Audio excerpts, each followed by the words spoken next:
Well, good morning, everybody. It's the 1st of October. Wow, October already. And it's this week's Friday update from myself, Mr. Johnson. Hope you're well. Hope the weather keeps well for you over the weekend as well. It's looking a bit grey outside today. So yet again, another really busy week at the school. I guess the big highlight event was our fantastic open evening this week.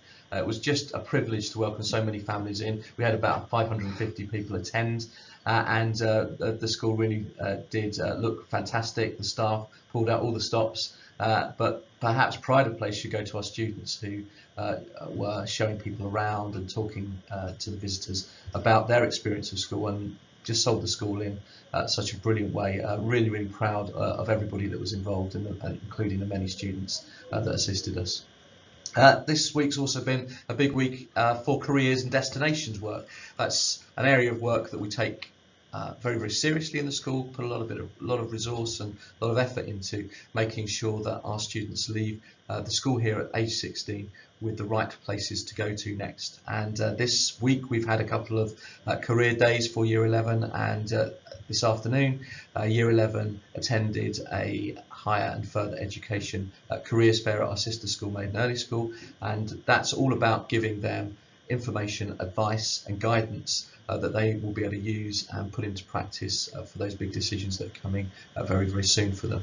And also 1st of October sees the start of Black History Month, and this is an opportunity for us as a school to celebrate our diversity, but also to focus on areas of history, of multicultural history, of Black history, and just to emphasise those themes through the next 4 weeks.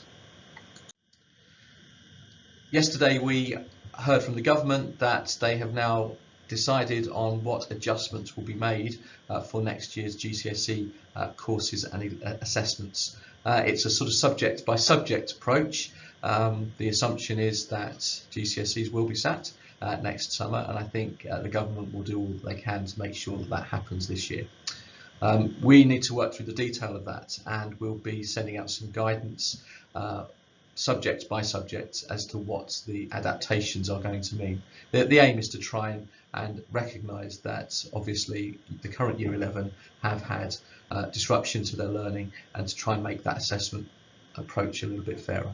So we're just working through the details. We will be sending out much more detail on that as we understand it, and reflect on what that means for how our planning should go over the next few months. Also, the government have released a consultation about what would happen if examinations had to be cancelled. And again, we're looking at that. We will be making a submission based on that consultation, the consultation questions, some suggestions there about additional assessments just in case. So we're going to have a look at that and then come to a position. Again, I will let you know as and when any decisions are made on those. We've sent out some information and some communication this week around the themes of travel and parking. First of all, we're really pleased that the School Street scheme, which we've talked about a few times, is continuing to progress. We're at the stage now where we really need to gather together a team of volunteers who are going to help and assist the schools, because there's 3 of us involved, marshal and ensure that the School Street scheme can work effectively. So we're looking for volunteers effectively who can give a little bit of their time. The training will be available, you will be well supervised, but to help us to manage the School Street scheme, where we intend to close Crescent Road for 45 minutes twice a day during term time to enable the area to be much safer for students. Also, as part of our consideration around school streets, but also something that we have to do periodically, we put out a travel survey, which is all about how children are getting to school and any preferences that you would have about that if we were able to make different options available. So there's a link there that was sent out on Wednesday. Please, if you could complete that survey, it will take a matter of minutes. It's really helpful to us and for our forward planning for the school into the future. And a kind of an immediate plea really is about parking. It is a very congested area, and we have to get along with our neighbours, and there have been a few complaints over the last few weeks about inconsiderate parking by parents waiting to pick up children. So please, if you could, not block driveways and ensure that the way that you manage your parking is considerate of others, then I would be really appreciative, and that would be supporting the school. We spoke last week about the school garden, which we're getting going. It's a really nice little area that we've cordoned off to the outside right side of the building, and that's going to be used by a number of our different programs and students for gardening. We could do with some stuff, and you can see there we need all sorts of things to make and turn that piece of ground into a fully functioning garden. So if you can help drop anything off at the school, we would be most appreciative of that.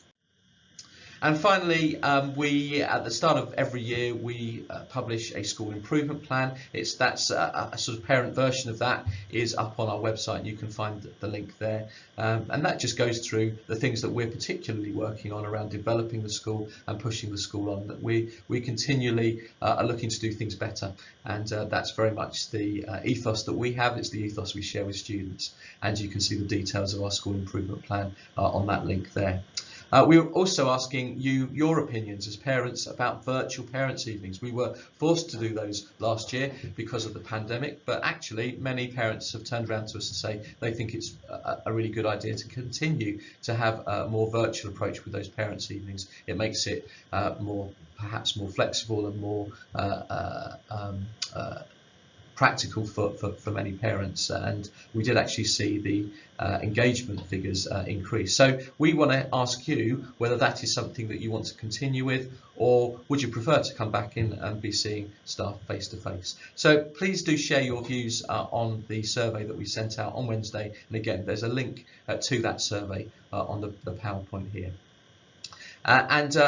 Safeguarding is, of course, a real priority for us as a school. I always tell our staff and students that there's two things that we do. We educate and we keep children safe, and both of those are of utmost importance to us. And Miss Burns, who's our safeguarding lead, has written to all parents just outlining the different approaches that we take, and just invite you to read that and understand how we approach safeguarding and keeping children safe within the context of school. And finally, we also are inviting you to join us as part of the local advisory board. We're local advisory board, sometimes known as the Governors, Board of Governors in other schools, but it's a really crucial part of what we do in the school. It's a group of people that basically hold people like me to account and support the school, challenge the school to be even better. And we're looking for a couple more members of that a local advisory body. So if you are able to do that, if you think that that's something you could give, it requires a few meetings a year, 5 main meetings a year, and some other meetings with various members of staff during the year.